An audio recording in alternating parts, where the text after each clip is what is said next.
Não coloque seu ar-condicionado no 18, mesmo que esteja um dia extremamente quente, e eu vou te explicar o porquê nesse vídeo. Eu fico maluco, chega aquele dia quente, fulano vai ligar o ar-condicionado lá, coloca lá, pá, 18. Já fico maluco da cabeça, já falo, não, calma aí, pô. Oba, como é que vocês estão? Meu nome é Matheus de Oliveira, eu sou engenheiro mecânico e projetista de aquecimento, ventilação e ar-condicionado. Para início de conversa, eu vou definir um ponto aqui. Quando você coloca a temperatura no seu controle remoto, não é a temperatura que vai estar saindo o ar do ar-condicionado. Aqui embaixo, ó. Deixa eu até colocar aqui.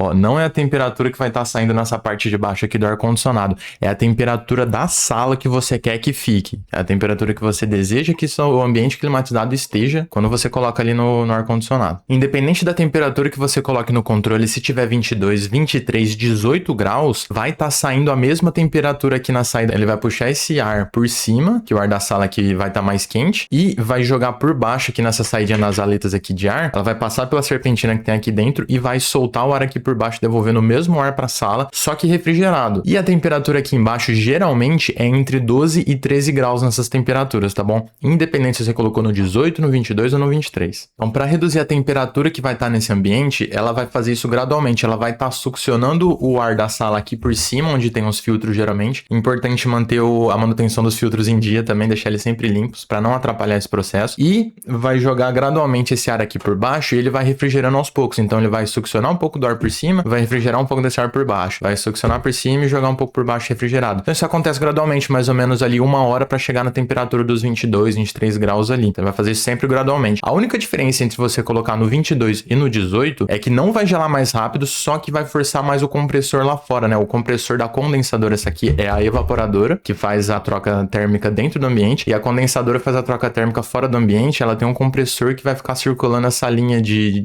fluido refrigerante que a gente chama, né? Que vai passar aqui dentro das serpentinas, então vai forçar mais o compressor lá de fora. Por quê? Porque quando você coloca no 22, o sensor interno aqui da evaporadora do ar-condicionado, ele vai identificar quando a sala tiver chegado no 22, no 23 graus ali, e vai desarmar o compressor. Se for inverter, ele vai reduzir a frequência, porque ele vai reconhecer que ele não precisa mais trabalhar tanto. Quando você coloca no 18, você vai ficar forçando esse compressor infinitamente ali, a condensadora vai estar no talo, sempre tentando trocar esse calor, pode danificar mais os equipamentos lá fora, porque ele vai trabalhar sem interrupção, porque é muito difícil uma sala chegar nos 18 graus, principalmente aqui no Brasil, né? O clima mais quente e tudo mais, é muito difícil uma sala chegar a 18 graus. Então nunca vai desarmar o compressor, nunca vai reduzir, se for um inverter, nunca vai reduzir a frequência do compressor. Então ela vai ficar trabalhando indefinidamente e vai gastar, por consequência, mais energia elétrica, ou seja, você vai gastar mais dinheiro na sua conta de energia no final do mês. Ó, agora que você já sabe que não vai gelar mais rápido se colocar em temperaturas muito menores, tem modelos que aceitam até temperaturas menores que 18 graus, já que a gente sabe agora que não adianta nada, não vai acelerar assim o processo como a gente achava, vamos definir o conforto térmico do ser humano, que é o quê? Que é entre 21 e 24 graus, que é uma faixa de temperatura ótima, que o ser humano não vai sentir calor, e aí já é a temperatura que a gente quer que essa sala esteja quando a gente tá com aquele calor do caramba que a gente quer diminuir a temperatura do ar-condicionado, não é? Então é aquela faixa de temperatura. Então na hora que chega nessa faixa de temperatura, o compressor já pode reduzir a rotação dele ali, a condensadora não vai precisar mais trabalhar tanto, porque já tá numa faixa confortável para todo mundo que tá ali dentro, né? Então não precisa mais do que isso. E agora eu vou dar algumas dicas para gelar mais rápido o seu ar-condicionado, para ter o conforto térmico atingido mais rapidamente por esse ar-condicionado dentro do seu ambiente, tá bom? A primeira de todas é a mais básica, portas sempre fechadas. Por quê? Porque,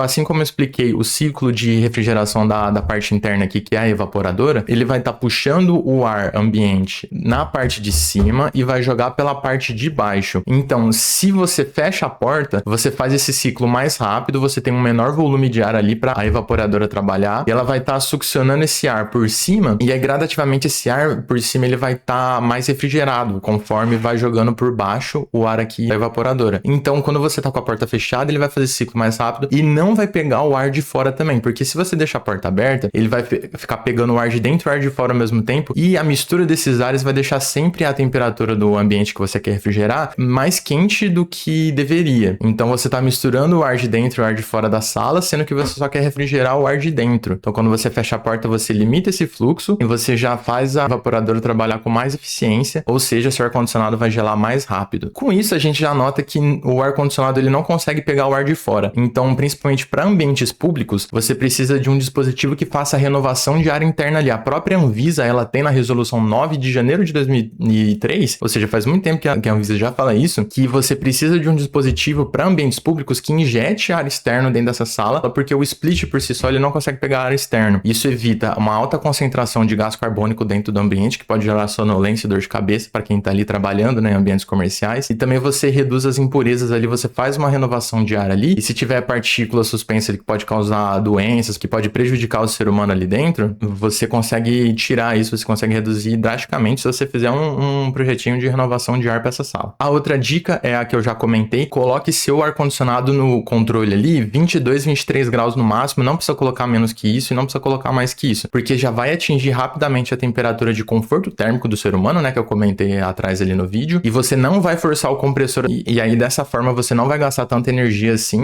alimentando seu ar-condicionado, né, pra ele não ficar atorando, funcionando ali o tempo todo, e você reduz também o risco de quebra de componentes, tanto da parte de dentro, quanto principalmente da parte de fora, que vai estar sendo muito forçada se você colocar na temperatura abaixo. E a última dica, coloque as pás da saída aqui de ar, dessa parte de baixo, o mais para baixo possível. Por quê? Se você colocar a saída de ar reta, assim como eu falei, vai estar puxando o ar aqui por cima, se você colocar ela reta, você corre o risco de trocar a temperatura do ar que tá entrando com o ar que tá saindo, então você tá enganando seu evaporador, ela vai achar que o ar não tá tão quente assim, e ela vai até reconhecer temperaturas diferentes, e você vai atrapalhar o fluxo de ar também. Se você colocar as pás retas, a saída de ar vai reta aqui, e a entrada de ar ela vai estar vindo aqui por cima, e você vai misturar os dois fluxos, então você vai esfriar o ar que era pra estar quente ali, pra fazer a troca térmica, você vai esquentar um pouquinho esse ar e você vai atrapalhar o fluxo, porque é um fluxo indo e outro vindo, então vai misturar, vai causar uma turbulência aqui na frente e vai atrapalhar a sucção desse ar. Então quando você coloca a saidinha pra baixo ali, você garante o fluxo certinho ali da convecção, né, que a gente chama, você desenha esse fluxo de ar melhor na sua sala. Mas de nada adianta saber de tudo isso e não saber qual que é o maior inimigo do seu ar-condicionado, então dá uma olhada nesse vídeo aqui pra saber mais sobre isso.